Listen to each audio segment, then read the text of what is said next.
الحمد لله الذي هدانا سبل السلام وأفهمنا بشريعة النبي الكريم. أشهد أن لا إله إلا الله وحده لا شريك له ذو الجلال والإكرام، وأشهد أن سيدنا ونبينا محمدا عبده ورسوله. اللهم صل وسلم وبارك على سيدنا محمد وعلى آله وأصحابه والتابعين بإحسان إلى يوم الدين.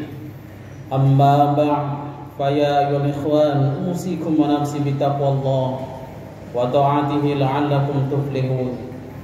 قال الله تعالى في القرآن الكريم: أعوذ بالله من الشيطان الرجيم. بسم الله الرحمن الرحيم.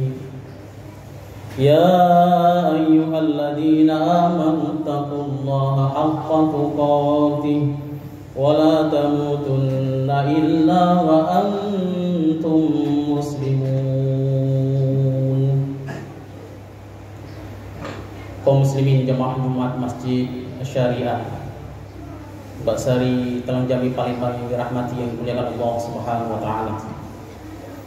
Bersyukur kita dengan izin Allah dapat berkumpul di rumah Allah ini dalam rangka melaksanakan salah satu perintah Allah Subhanahu wa taala, yaitu salat Jumat secara berjamaah. Mudah-mudahan setiap langkah kita dari rumah ke masjid, dari masjid ke rumah, selalu Allah catat sebagai amal soleh kita di hadapan Allah Subhanahu wa taala. Salawat dan salam kepada Rasulullah sallallahu alaihi wasallam, habibana wa syafi'ina wa maulana Muhammad sallallahu alaihi wasallam. Mudah-mudahan kita telah diakui sebagai umatnya dan mendapatkan syafaat pertolongan yaumil akhir nanti, amin ya rabbal alamin.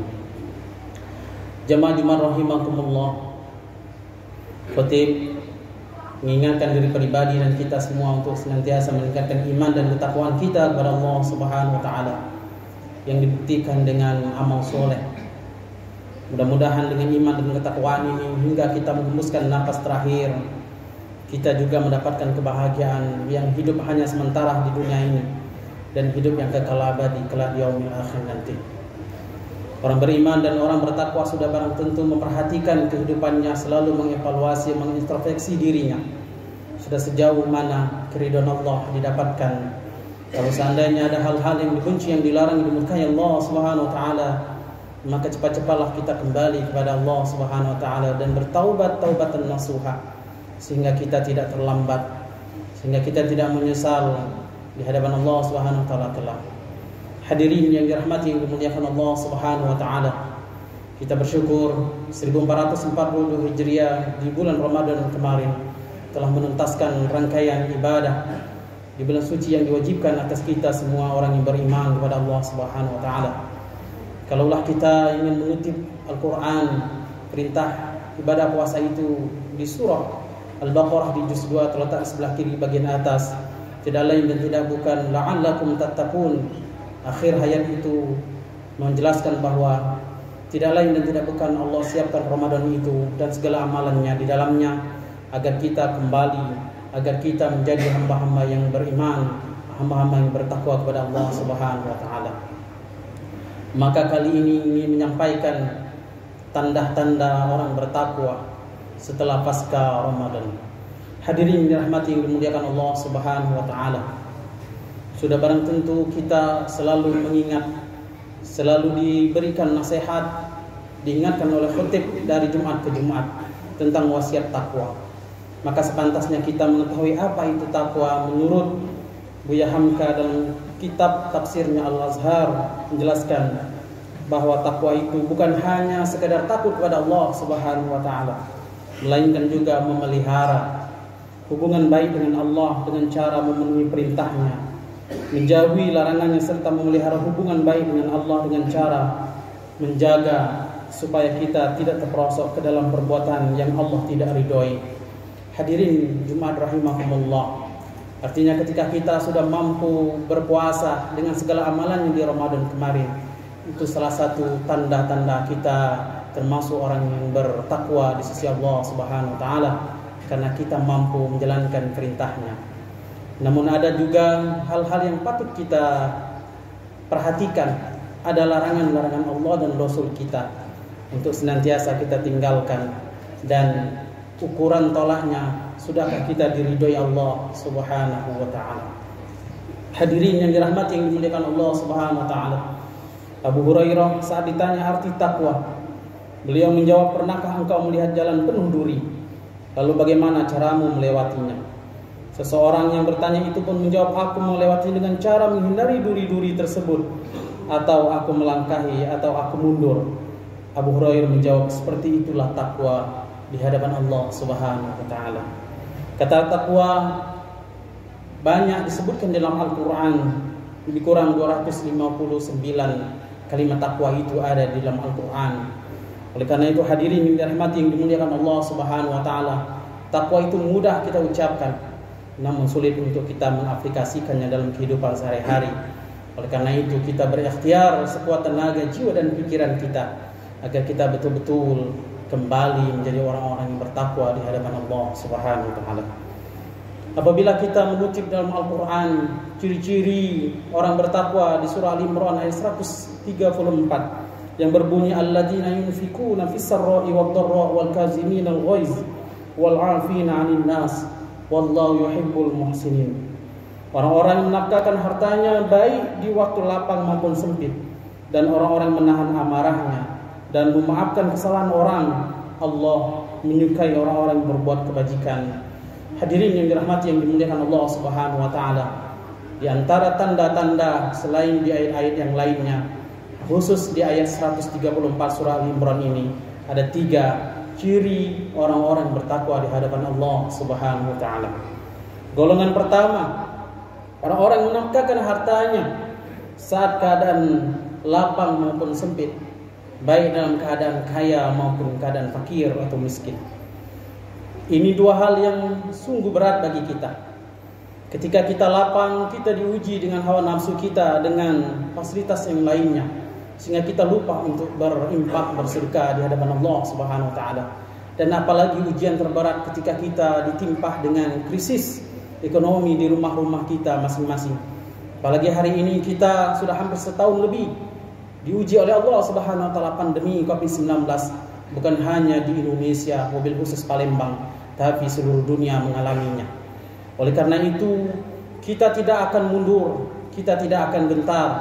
Ketika kita mengikrarkan dalam hati kita termasuk orang-orang yang bertakwa, seharusnya lapang maupun sempit, kaya maupun miskin, kita tetap bersedekah di hadapan Allah. Jangan dilihat jumlah besar dan sedikitnya, tapi keseriusan kita membuktikan bahwa kita memprediksi atau menjadikan kita hamba yang bertakwa pada Allah Subhanahu wa taala. Saudaraku yang dirahmati yang dimuliakan Allah Subhanahu wa taala, hari ini saudara-saudara kita di Palestina, hari ini saudara-saudara kita di Palestina Allah uji dengan peperangan yang bukan hanya hari ini saja, tapi sudah puluhan tahun yang silam. Oleh karena itu kita sebagai hamba dan sebagai saudara yang seiman, diikat dengan ukhuwah Islamiyah, senantiasa kita untuk prihatin, untuk membantu saudara-saudara kita di Palestina. Kalau hari ini kita tak mampu membantunya, minimal kita bantu dengan 4 hal. Yang pertama, doakan saudara-saudara kita di Palestina agar kuat menjalani, memelihara Masjidil Aqsa. Karena Masjidil Aqsa adalah kiblat pertama kita sebagai muslim sebelum Allah pindahkan di Masjidil Haram. Oleh karena itu doakan, Allahumma ansurna ikhwanana al-muslimin wal mujahidina fi Palestin. Dengan doa inilah, doa silahul mu'minin, adalah kekuatan yang tidak dimiliki oleh hamba-hamba yang lainnya, tidak dimiliki oleh golongan-golongan lainnya dan agama-agama yang lainnya. Dan kita meyakini setiap doa itu adalah sebuah senjata yang lebih dahsyat lagi. Oleh karena itu angkatkanlah tangan kita setiap waktu, di mana-mana doa-doa kita itu dijabah oleh Allah, wabil khusus di waktu-waktu yang mustajab, agar kita, saudara kita di Palestina, Allah berikan kemerdekaan yang sesungguhnya dari penjajahan di permukaan bumi ini. Hadirin yang dirahmati yang dimuliakan Allah Subhanahu wa taala.